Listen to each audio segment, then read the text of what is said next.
Growth family, listen, man, today we have a great episode, man. I have two special guests with me. We have Jermaine Johnson and we have Leaveil Binion. And these guys have the great nonprofit by the name of C4. And at this moment, man, what I want to do is I want to just open up the floor to allow you guys to just, introduce yourself, introduce your organization, and let's just talk about some of the things, that the nonprofit is doing in the community of Birmingham. Sounds good. Again, like the brother said, I'm Jermaine Johnson. I'll go first. I'm from Birmingham. I'm a Birmingham City School product. I went to Hubman High School. College-wise, I went to Alcorn. I won a football scholarship. I'm currently now a firefighter in the city. C4 was kind of just one of the things that we feel like we needed as young men. We didn't see it, so we created it. That was the reason why we started C4. C4 stands for... Interrupt you real quick. Every time I think of C4, it made me think of CV4. Think of CV4. Go on. So C4 stands for Cultivate 4. Our 4 principles are heritage, education, leadership, and manhood. Okay. We've been doing this since 2017. So, time kind of flying by, but the thing was just trying to be what we didn't see in the community. What we thought about nonprofits, everybody knew about big brother, big sister, but we couldn't put our hands on anything that was catered to our demographic. So the thing was just trying to find other people that's like-minded, interested in helping young brothers find purpose and passion and kind of building on that. So, yeah. Wow, that's great, man. Oh, yeah. Leaveil Binion, co-founder of C4 Mentoring. Jermaine kind of wrapped it up real nice and neat as far as the program is concerned. Again, we just wanted to kind of fill in the gap. The community, we actually started as a brainchild from a Facebook group, the Unification Project, where we had people, it was a time where a lot of stuff was going on in the city. People was debating about different things and blaming the kids for the kids blaming parents, everybody blaming everybody, but with nobody coming up with no solutions. So we said, we created a group. It was like, hey, let's have a powwow. Let's see if we can come together and see if something can be born out of this energy. And when we left, we kept the conversation going. There was a few people left behind. Me and him we knew each other from family, like distant connections. But we were like the last 2 or 3 standing, and it just kind of just blossomed from there. But like he said, our primary purpose was really to be what the kids didn't have and what we felt like we needed when we were younger. Sure.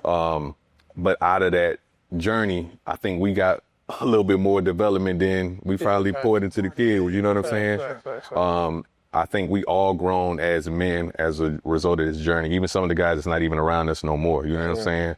I think us looking to try to be something for them, and in turn being something for us. You know what I'm saying? No, definitely. It also kind of made us closer too. It actually grew our friend group a whole lot more internally. So, C4 kind of helped develop me as a man completely. I don't know if it might have helped me more than it helped the kids. So I'm thankful for it just for that, for myself, you know what I mean? Wow, no, that's amazing because I think a lot of times people forget, in essence, what you guys doing, you guys are serving, right? And sometimes when you tend to serve, you end up, becoming better in the process when you choose to serve people. Correct. So we got to understand what C4 is on an overall aspect. But let's talk about mission, core, who is C4, the nitty gritty.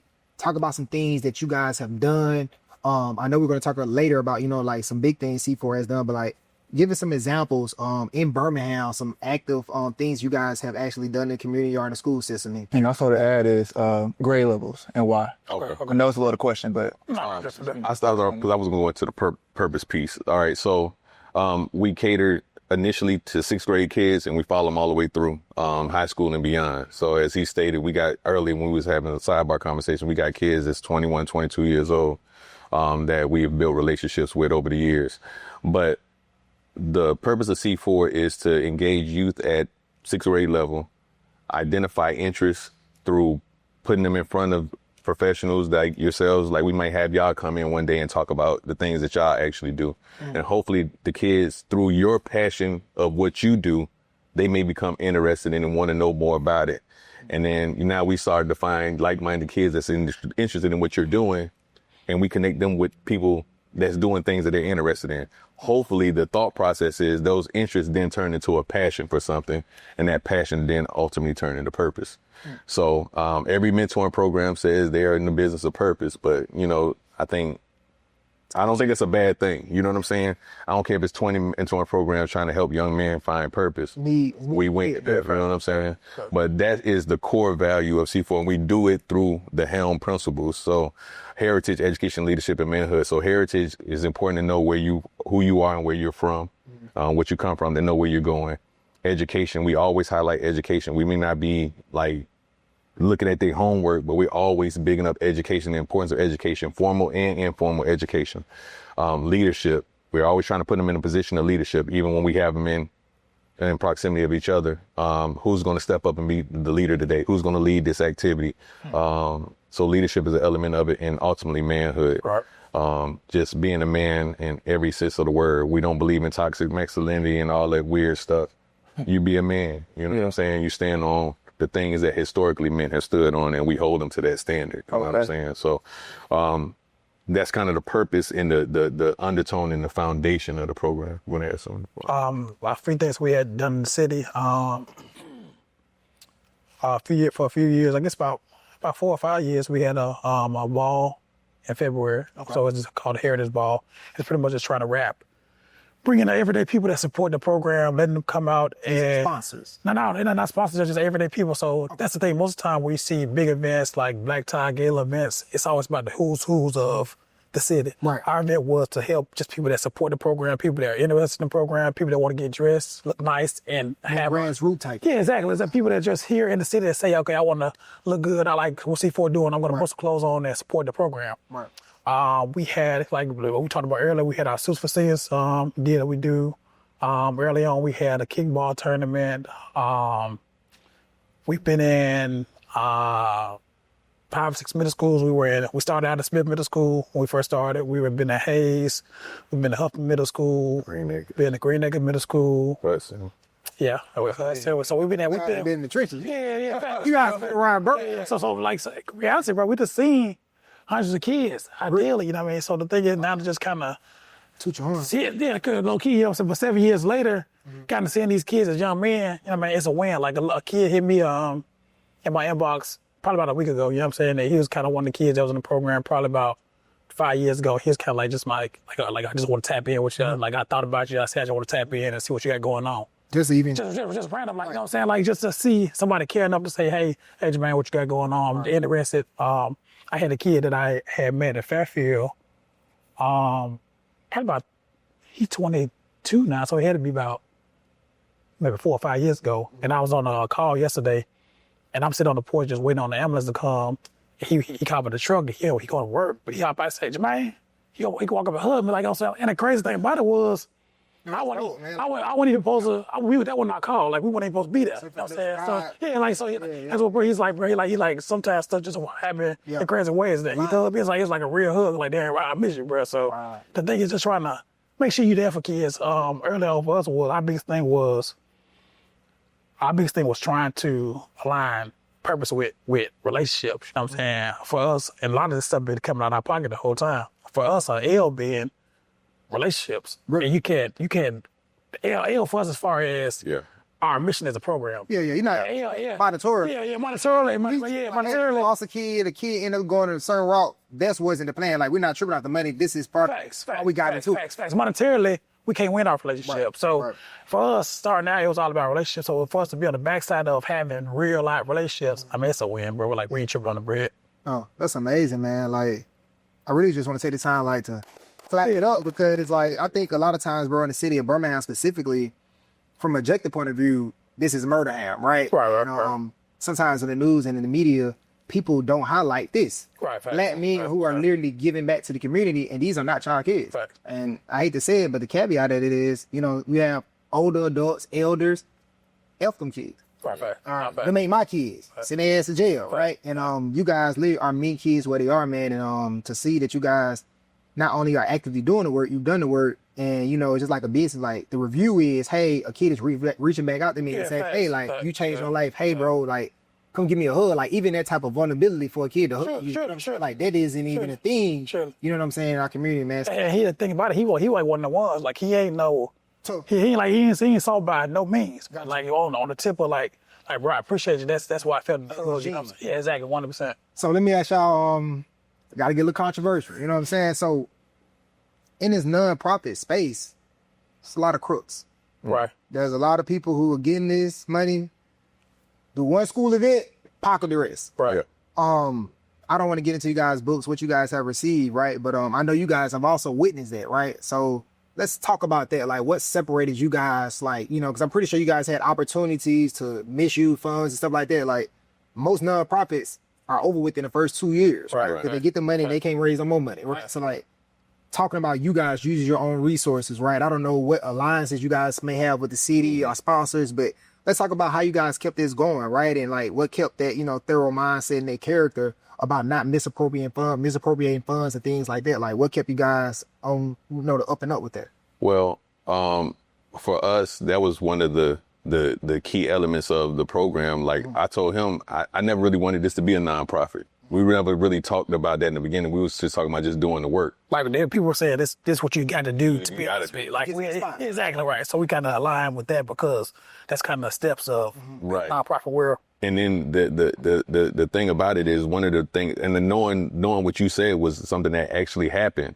And just hearing conversations and stories, you know, we always was real transparent about the books and where the money goes. So we would tell people anytime, you know, if you want to know where the money goes or wanting to see it, contact our admin. She'll take you through it dollar by dollar, line by line. It doesn't matter to us. We send receipts for everything, and she be on us too. You know what I'm saying? Yeah. What's the receipt? Where's the receipt for this? Why you doing this? Like, we got an event coming up, and I was just on the phone. She hounded me about that event and making sure everything and all the I's are dotted and the T's are crossed. You know what I'm saying? So for us, it was never. I always wanted to start off like that, so it never got to a point where anything could potentially slip through the crack. So we was always an open book to the public. From any event we did, you want to know what's going on, tap in with us.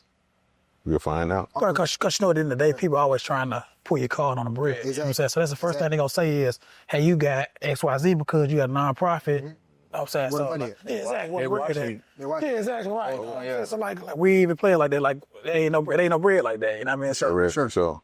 Got you. Well, listen, man, I definitely appreciate you guys doing the honesty about that. Growthology fam, right now, what we're about to do is take a quick commercial break, and we'll be right back.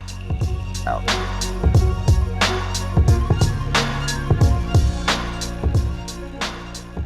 All right, what's going on, Growth family? Listen, welcome back. Right now, we're about to go into a serious take, and we're about to talk about the current climate of Birmingham, Alabama, the political climate, just the overall climate as a whole. And I'm gonna pass it off to Q. I'm gonna let you kind of start the question off in regards to this topic.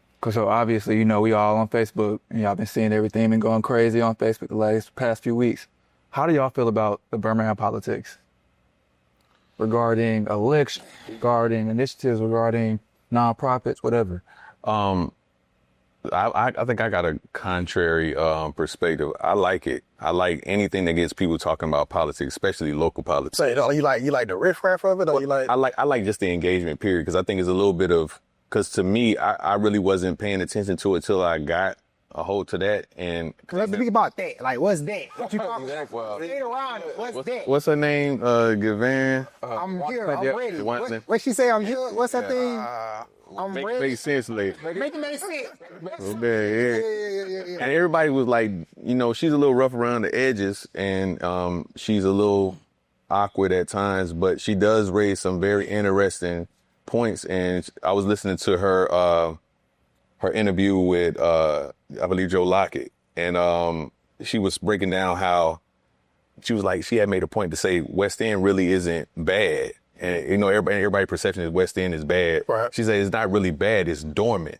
Okay. And I was like, let me see where she's going with that. She was saying, in essence, West End is not much going on over there. The streets are wide, it's wet, it's dim. It really ain't a lot of activity, so it's a perfect breeding ground for nonsense. But I'm saying, even with that though, I think that's kind of the whole climate of Birmingham completed. Like I don't think Birmingham at all is bad. Yeah. I mean, per se, you know what I'm saying? Like it's not many places outside of some place you shouldn't be, quote unquote, that you can't go without and have a problem. So I don't think when people try to use Birmingham as a bad city or a dangerous city. I think it's kind of like almost on some fear mongering type deal where you trying to make it seem worse than what it is to kind of create a solution. You know what I'm saying? So I It's agree. easy to talk about like the gossip than, the positive. So with that being said, like you're saying you welcome it, right? Yeah, Because it yeah. starts a necessary conversation.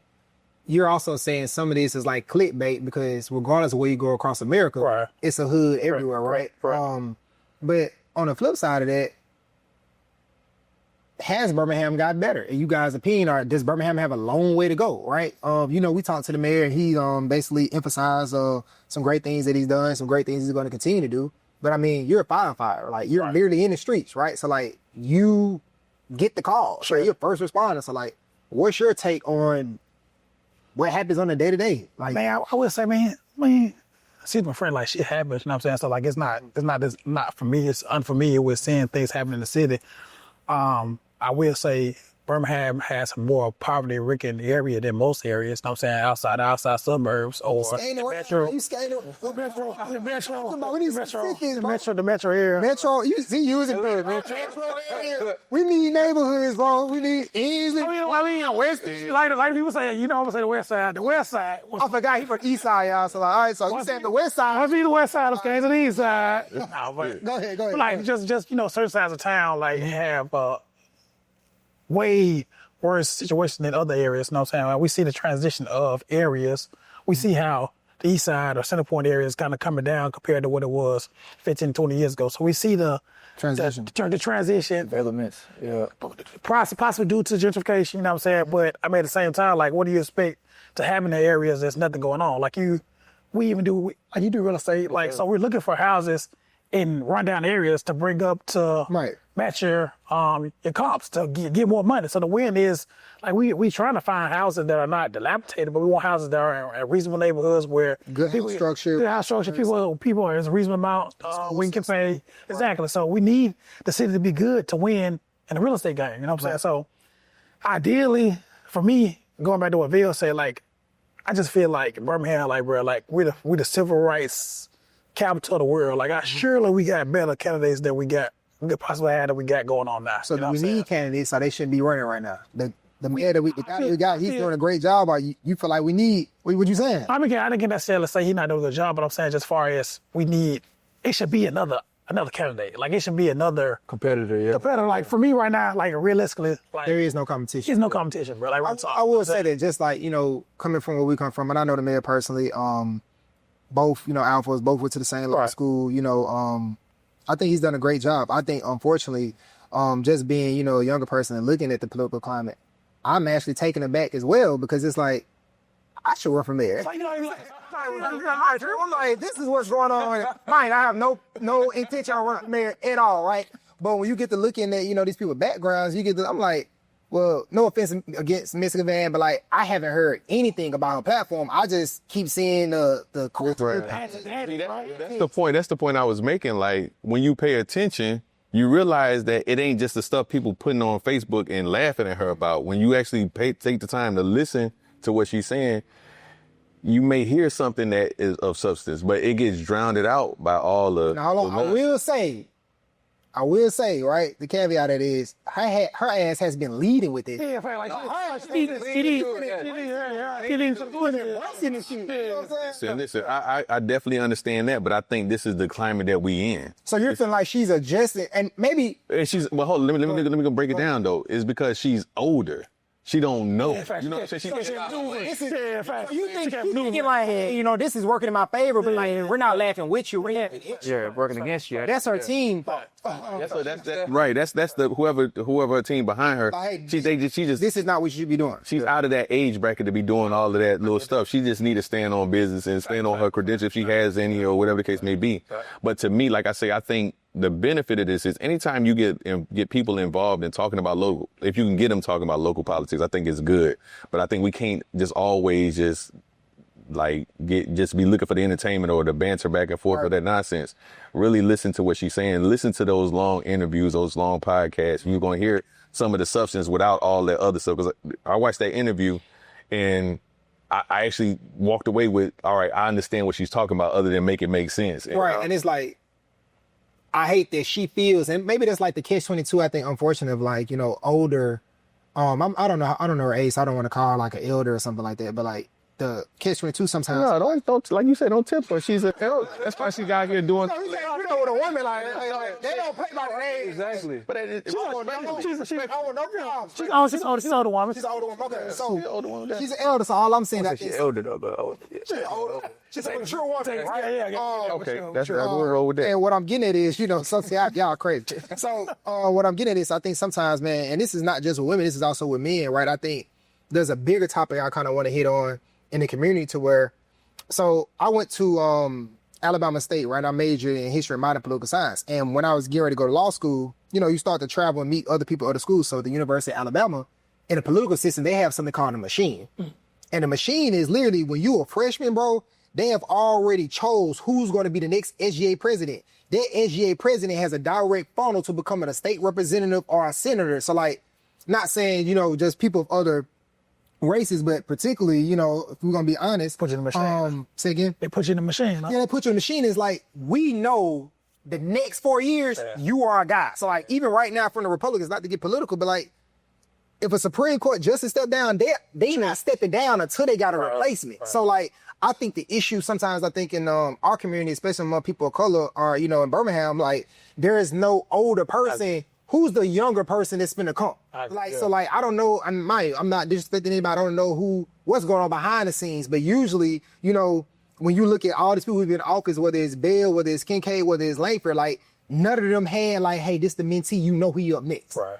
And I think unfortunately, when election time comes, now it's like you got these weird people coming out of the networks, pastors, this person. It's like everybody want to be here, but like, where's the work? And I'm saying, I feel like it would be easier why the person who's in office or why these people, Miss Gavan or whoever, like why these people are here. Like when you have this connection to the youth, you're not so disconnected. Right. So you have a better ear. Now, I know you may have a pushback of like, I don't. But nobody's like, where's the connection of like, hey, who's the connection? Like even if you're a multimillionaire, right?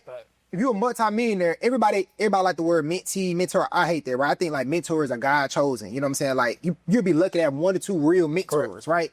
In your life. Right. But like, if you a multimillionaire, bro, and you got a mentee, it's certain things that mentee ain't going through because you here. Facts. So when it comes to political process, or certain people like, who next up, this person, hey, this person been, not saying a secretary, but this person been this person right-hand man for the last 3-4 years. He done learned everything, like not to bring the drug game up, but you watch Frank Lucas. Frank Lucas was next to Bumpy Johnson for 15 years. So he was up next.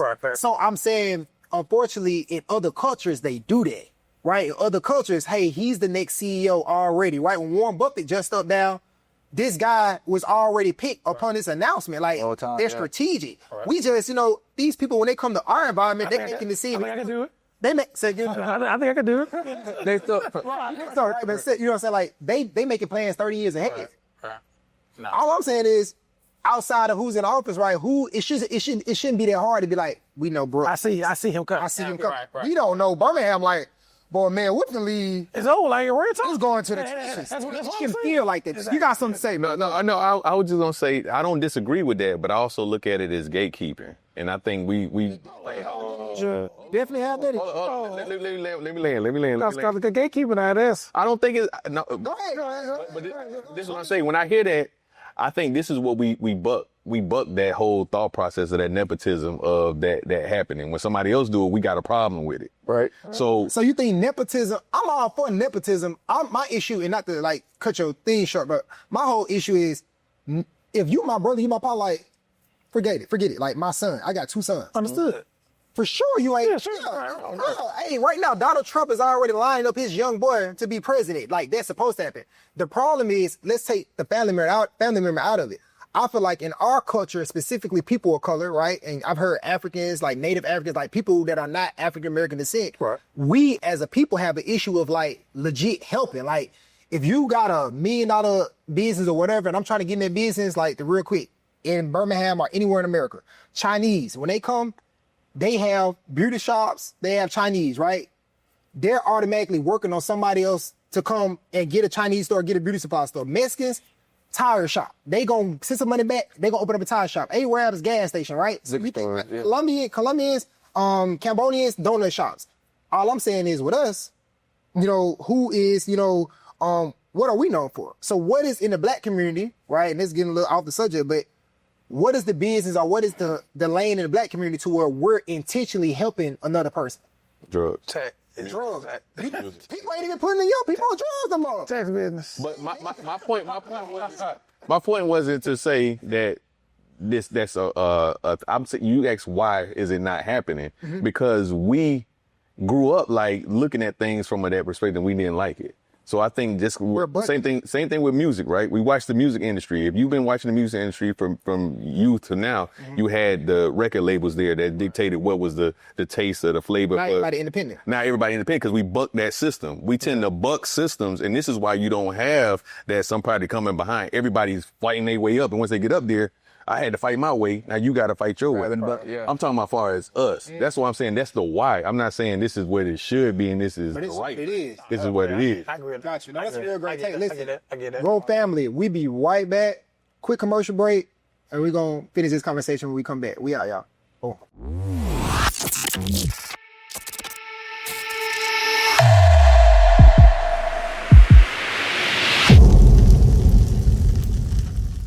All right, what's up, Grow fam? Listen, we are back, man. I want to continue a conversation, right, that's kind of real hot right now, which is gatekeep it. And there was like a viral conversation between Joey Badass and Gilly about, gatekeeping, about, older, men, kind of like not making it easy for young guys, right? And I kind of want to talk about this because there is like an age difference between us, right? Right. Guys in their late 20s, early 30s. You guys are in your early 40s, right? And what are your thoughts on gatekeeping, right? Regarding like, hey, helping a younger man up to get to a certain spot. Like, are y'all like giving that pass? Or like, hey, y'all young guys not finna come up here and stop my motion. You know what I'm saying? It's like, how y'all feel about the whole Look at you frame.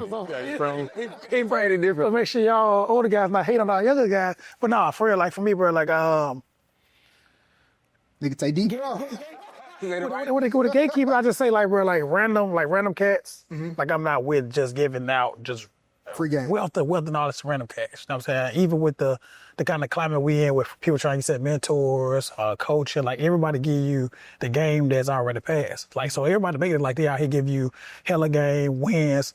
But like, your boy on the Mavericks, Mark Cuban said, nobody's giving out game like that. Anybody give you free game like that, they already moved past whatever they giving you. So nobody's giving you like, hey, where I'm at now, I'm not. Let's break that down. Why? So like, hey, wherever you are at right now, somebody is a young cat. Hey, bro, I want to get another proper game. Or you got your own business. Correct. Hey, correct. I want to get to the level I want to be making what you making. You don't know me from a can of paint. I just reached out to you on Facebook, but I'm a young black man. You don't know nothing about me besides I want to get to where you are. It depends on like the level of humbleness that you came to me with the conversation. Like, you gotta come home. No, humbleness. I'm saying like, if you also like always you trying to, like, almost trying to stun me, like, bro, like I seen you moving, like put me on game, like almost like you trying to one up, like it's almost like you just trying to. You give me. Not trying to build a relationship. Nah, you just trying to you pretty much trying to jump. Get the Mario, you trying to get the Mario style, goddamn jump past. You know what I'm saying? So my thing is, as far as just trying to do. Keep going. That nigga gone. Out the way. Right. We on some Mario Kart. You didn't hit me with the shell. You know what I'm saying? So, like, is your concern for the game? Because sometimes I think on a respectable level, like you're saying what you're saying, like, hey, depending on what area or vocation a person is in, like, it ain't the wrong person, and it can miss the game. Facts. One of them said like it could be over stimulated, it could be overcrowded, like it could be too many people in a certain situation. A lot of people say it's enough for everybody to eat. In certain situations, it is. Everything ain't everybody gonna win. It might be enough for you to eat crumbs. It might be enough for you to eat steak. What you say eating? I mean, you eating, so but you ain't eating. What determines your ability? Let's just make it simple. In a situation about Gilly, and I want y'all to come in. Situation about Gilly. He said, hey, as a young cats in the podcast game, we got $100 million deal, whatever deal they got. Hey, we want some resources or connections. Gilly's like, nigga, you young, you hot, you got some motion, you know what I'm saying? Whatever. I'm not gonna introduce you to. We just got in the door. So, like, what are your thoughts on that specific thing? Like, do you That ain't your money either, though. You know what I'm saying? On that tip, that ain't Gillibrand. My thing is this. It's not that we don't mind sharing the knowledge, but say, for instance, all right, you the plug, they got me a sponsorship, right? Mm-hmm. I got a big sponsorship for the mentoring program, right? You just started your mentoring program, and you say, you know, we meet for the first time. You're like, man, how did you get that sponsor? I'm not gonna be like, oh, well, yeah, just call him. I agree with that, right? So let me give you a real life example. I'm gonna make it quick. So what if you a scumbag and then you rolling the plug? Now we both messed up. Give you a real quick example. I had a person, you know what I'm saying? I still consider him a friend, you know what I'm saying? Just we ain't talked since it happened. Long story short, I was raising money for, you know, a startup, right? And I sent them the information, the business information, everything. Let them look at it. Hey, bro, what's your thoughts about this? Mm-hmm. Right? Our boy is dope. Hey, do you know anybody who would be interested? Yeah. I said, let your people see it. He said he let his people see it. I said, what your people think about it? He's like, man, I think it was great. I said, all right, cool. Set up the meet. He set up the meet. He said, hey, you know, it's good to meet now. You introduced the information to him off your strength and connection with me, right? Right. He liked the information. Right. So at this point, when it's time to meet, I said, hey, bro, let me get his number. Well, bro, you know, I got to meet with you. No, you get the fuck out the way. Yeah. You ain't got nothing to do with this. Right. Because, mind you don't introduce me to nobody unless you feel comfortable. Like, you're not finna introduce no stranger to Jay-Z. Right. But if you best friend, like if you good people, you know hey, I'm not just bringing anybody to the plug. Right. So you didn't pass the first test. Right. I done let you look at the product. All this is good. Now you have no reason to be in this equation. He was on sucker time. That's not even sucker time. He definitely on sucker time. Because my thing is, if you come with a product, you know what I'm saying, and if I pass it on to this individual and we didn't negotiate it, now if I take this, I got to get a little bite of this. Now that's a different conversation because that's what I'm gonna do. Mm-hmm. If you got something, I'm like, hey. And once it's good, ain't no point of you being. What's my cut on this? And you like, well, if we get this working, now I got a reason to be. See, he said that either though. Right. He said that either. What? It wasn't about me. It was like, hey, this is a simple introduction. Hey, bro, I'm trying to get some money for this company. Do you believe this is a good idea? Because I don't want you to bring no BS to your people. Right. You looked over it because you feel like, oh, this is a good thing. Right. Now you show it to your people. Your people see it and they say, man, I like this. I would like to invest. So at this point, all you're supposed to do is set up the connection. What are you supposed to remove? What do you think his reason being? I know it was some crumb shit because bro said, hey, bro, I'm waiting for a secretary to get back. Bro never reached back out. If you my partner, you my friend, you at least gonna follow him and say, hey, bro, something happened. Right. You never reached back out. Oh, that was a friend of yours. Yeah, you never reached back out. Y'all ain't cool no more, though. Hell no, we ain't cool no more. Because you played earlier, like you say, kind of. I'm saying. Hold on. We got to hit him with this. Was he your friend or was it somebody you was cool with? Y'all little time, but they were my friend. I like no deep history, but it's like I wouldn't have did that because I ain't in your lane. There you go, right there. What I tell you? Yeah, too much. You automatically start to put what you would do on somebody else, and you got your feelings hurt. But this is going back to being a man, right? I think just how I'm going back. When you say you raising people out men principles, right? So there's a standard. Yeah. There's a standard to it. It don't matter where you from. That's how you feel as a man. And that's what you was raised. Right. That ain't me. He like that. Sorry, my problem. All right. Y'all got it. All right, cool. Talk true. It's on me. I'm just saying. I get it. Because we didn't put Joe's in there like, okay, like. Yeah, we didn't put people. I expect he to do this. When he'll do that, not mad. But even on that tip, I be mad for real. Yeah, but that's like, man. He do. He's random at the Facebook status. Hey, bro, look, bro, I'm gonna let you know. Tag. Hey, look, if I see you, bro, it's up. You know what I'm saying? So I just know it's some lame shit because you ain't never respond yet. So I know you was just on some gatekeeping shit. So that's why I'm just above the whole thing of like, not saying I would never gatekeep, but I think like once a person, bro, like we men, bro, everybody up. Right. The thing about being a man is like own up to it, make the correction. You know what I'm saying? None of us is above reproach. So with that being said, I just feel like, bro, I expected more of you at this. But that's how you create your group. Off men that act like that. You just know next time. So with that being said, I ain't messing with you like that. Sure. I'm sure I'm getting. You think a little too long. I can't think of nothing I've done, but the opportunity to stop somebody else from getting. It's different levels of gatekeeping. What they saying though? Because I'm on mental shoes. Something. Has there ever been somebody that? Let's say you got a partner, like y'all closer than a stranger, but your partner may just not be up to a certain level. So say my similar situation, but you know, bro, like ain't even like that. But you ain't even told your boy that he ain't even like that. Oh, so no. you got him in the blue. No. That could be gatekeeping somebody I'm out. gonna tell you, like, it's people that, you know, for my job, like, they be like, hey, I know you're a supervisor up there. Can you get me? Nah. Okay, so you straightforward. You're not gonna mess up my name. I know you. People don't want to be firefighters. Hey, bro, I get the fire. Bro, like, I mean, Hold on, you ain't being direct. He tell you how. I be like, y'all hiring? Yeah, I'm like, So, you know what I'm saying? Like, I get that. And is that because you feel like just off your reading of this person, they don't deserve? nah, but like, you ain't. Yeah, for real. Like, you ain't spot up. You ain't there. Cause I'm telling you, I mean, you know, y'all been around corporate people. How did you hear about? Did you hire him? This is they say no. It's the statistics that came out on LinkedIn. 80% of jobs are like Word of mouth. Word of mouth relationships. So like, everybody usually get a job is because they knew somebody. Sure, 100%. And I've also said some people came to me and say, yeah, I'm like, oh, absolutely. Oh yeah, 100%. If you're the right person, I'm not going. You know what I'm saying? That's my thing. Like going back to like this whole thing. Who determines like? I guess ultimately the person who has the ability to give you the position. Am I hater? No, I just think sometimes this is where it come out right. So it's this certain person. I'm not even gonna bring an example. All I'm gonna say is. All I'm gonna say is, you know, sometimes when you see a person is gonna judge you, right? So a person look at you right guy in the gas station and not think true or five. A person look at me right now and not think that I'm an attorney. I got a doctorate degree. Correct. Just off face value. Sometimes we get it wrong. Correct. And my only thought process is when we get it wrong, man or two. Some people like, well, shit, I don't owe a nigga nothing.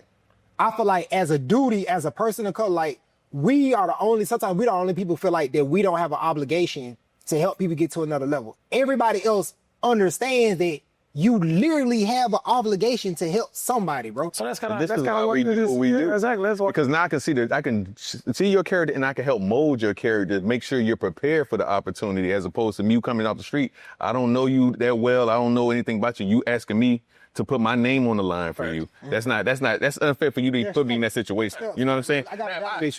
If I am in a situation where I can judge your character with time and I see you worthy of it, that's different. But I'm not finna out the gate, jump out the window, which I respect that. And that's when that we get dealing with boys in 6th grade. Okay, let's go back. Like we know who these kids are going from now to adulthood. Like one of the kids that we said just graduated from college, graduated mature Anthony, right? So he called me probably like 2 months ago. He's like, hey, Jermaine, the lady's gonna call you about a job I'm trying to get. I don't want to be a policeman, but I want to kind of get into the law enforcement area.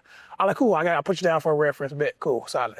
I know Anthony. Like, even being around Anthony as a kid, like I know who he is as a kid. Part of why he became. Yeah, facts. So when the lady called, I 100% was like, I know Anthony, I'm proud of him. He did what he had to do as far as a young man. Like I gave him 100% praise on the interview or the reference for him because I was there. So I get what you're saying. To end the gatekeeping conversation, it's basically saying like, hey, when I have a connection with you, I understand you. I stamp, but I'm not gonna stamp nothing like this blue magic. If I put my name behind it, I gotta have a connection with you. Right? So we get there. Let's end it. So before we get through with the podcast, man, let's talk about something big that C4 is doing. School is about to start back right now. Talk about a current initiative or something, different direction you guys may be going. Let's, end on that note. Sweet.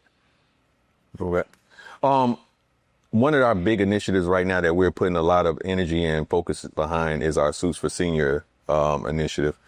It's over the last 3 years now, going about 4 years now. Yeah. Okay. Yeah. It was something that because we were doing the Heritage Ball. And we was like, man, our seniors, our core foundational group of boys was turning seniors soon. So we was like, man, it'd be dope when they get to be seniors, we can take them through this experience. So we started going through a little bit of trial and error. That was the second year. The year before that, we actually picked a couple of seniors, went through the process, see how it was. But the thought process, it was, all right, let's create an initiative where we can put these young men in their very first suit. And that'll be a part of our manhood principle, right? Because the suit supposed to have been a representation of a transition to manhood, to adulthood. You leave in high school, you go into college, get your first suit, get the experience of getting something tailored to your personality as a new young man. You know what I'm saying? Let's get out the jeans, let's get into a suit. with time, we said, man, you know, this has potential to really have a real impact if we really put more energy into it. Other than us just doing this as a additive to C4, we actually took the time, developed a board, put people in place, put in position to kind of take it over and let them spearhead it as its own entity. So this year, we're actually kicking off a revamped version of the Suits for Senior. We actually have a whole initiative where the boys will go through it throughout the whole senior year. They actually have to earn their suits a little bit more with more things that we actually put in place. So they got to earn the shoes, they got to earn the pants, they got to earn the jacket, the shirt, the accessories, and everything that they earn coincides with the actual task. For example, the shoes, they got to do a 2-mile run without dropping out. We'll probably run around downtown Birmingham, let them see a part of the city they don't get to see, but they're going to have to make it through that 2-mile run without stopping, and we got to stop and wait for them to, you know what I'm saying? You got to make it through. You get the shoes. The objective is really to kind of step it up if at all possible. We want to really get them a full tailored experience this year around. But that's kind of the initiative.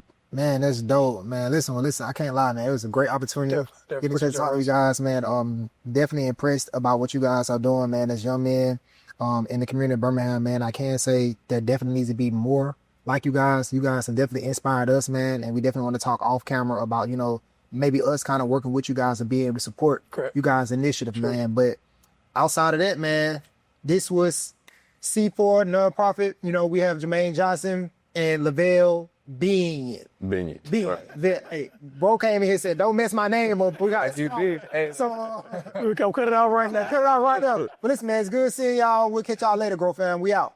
Boom.